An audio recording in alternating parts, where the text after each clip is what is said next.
إن الحمد لله صلى وسلم على نبينا مصطفى محمد صلى الله عليه وسلم وعلى آله وصحبه أجمعين أما بعد أعوذ بالله من الشيطان الرجيم بسم الله الرحمن الرحيم സൂറ അൻ-നിസാ 153-ാമത്തെ വചനത്തിന്റെ വ്യാഖ്യാനം നോക്കൂ നിങ്ങൾ. യസ്അലുക അഹ്ലുൽ കിതാബ്, അഹ്ലുൽ കിതാബുകൾ വേദക്കാർ നബിയെ തങ്ങളോട് ചോദിക്കുകയാണ്.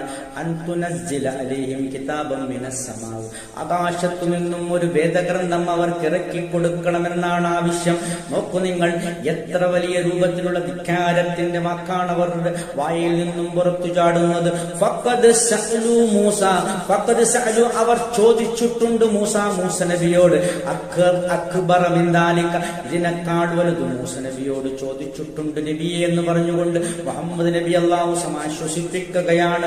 ഫഖാലു, എന്നാൽ അവർ പറഞ്ഞു, അരിനല്ലാഹ ജഹ്റതൻ, അല്ലാഹുവിനെ പ്രത്യക്ഷമായി കാണണമെന്നുള്ള അങ്ങേയറ്റം ധിക്കാരത്തിന്റെ വചനം അവർ പറഞ്ഞിട്ടുണ്ട് മുമ്പ്. ഫഅഖദതുഹു സ്വാഇക, അങ്ങനെ ഇടുത്തി അവരെ പിടികൂടി. ബിദുൽമിഹിം, അവരുടെ അക്രമ നിമിത്തം, ഇത്തരത്തിലുള്ളവർ അക്രമ നിമിത്തം ഇടുത്തിയവരെ പിടികൂടുകയാണ് ഉണ്ടായത്. പിന്നീട് അവർ കാളക്കുട്ടിയെ സ്വീകരിച്ചു എന്ന് പറഞ്ഞാൽ ഇലാഹായി സ്വീകരിച്ച് ആരാധിച്ചു. വ്യക്തമായ തരത്തിലുള്ള ആ ദൃഷ്ടാന്തം അത് അവർക്ക് വന്നു കിട്ടിയതിന് ശേഷവും അവർ കാളക്കുട്ടിയെ ആരാധിച്ചു എന്നാണ് അല്ലാഹു പറയുന്നത്.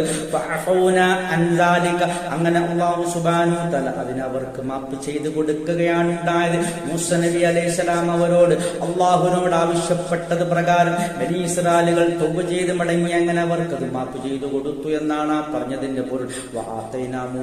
മൂസ നബി അലൈഹിസ്സലാമിന് നാം നൽകി സുൽത്താനം മുബീന, വ്യക്തമായ അധികൃത രേഖ നൽകി എന്ന് പറഞ്ഞാൽ തൗറാത്ത് നാം നൽകിയിട്ടുണ്ടായിരുന്നു എന്നാണ് ആ പറഞ്ഞതിന്റെ പൊരുൾ. നോക്കൂ, ബനി ഇസ്രായേലുകളുടെ അങ്ങേയറ്റം അതിക്രമത്തിന്റെ ആ അക്രമത്തിന്റെ അതിരുവിട്ട പ്രവർത്തനങ്ങൾ അല്ലാഹു അനുസ്മരിക്കുകയാണ്. എന്താണത്? അല്ലാഹുവിന്റെ റസൂൽ സല്ലല്ലാഹു അലൈഹി വസല്ലമയോട് മദീനത്ത് വെച്ചവർ പറയുകയാണ്. എന്താണ് പറഞ്ഞത്? ഒരു ഗ്രന്ഥം അങ്ങനെ തന്നെ ആകാശത്ത് നിന്നും ഞങ്ങൾക്ക് ഇറക്കിത്തരണം, അതിൽ തങ്ങളിൽ വിശ്വസിക്കണമെന്ന് രേഖപ്പെടുത്തിയിട്ടുമുണ്ടാകണമെന്നൊക്കെയാണ് അവരുടെ ആവശ്യം.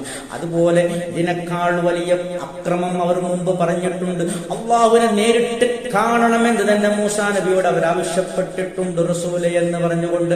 അല്ലാഹുവിന്റെ റസൂലിനെ അല്ലാഹു സമാശ്വസിപ്പിക്കുന്ന ഒരു രൂപമാണ് നമുക്ക് ഈ ആയത്തിൽ കാണാൻ കഴിയുന്നത്. ആഖിർ ദഅവാന അൽഹംദുലില്ലാഹി റബ്ബിൽ ആലമീൻ.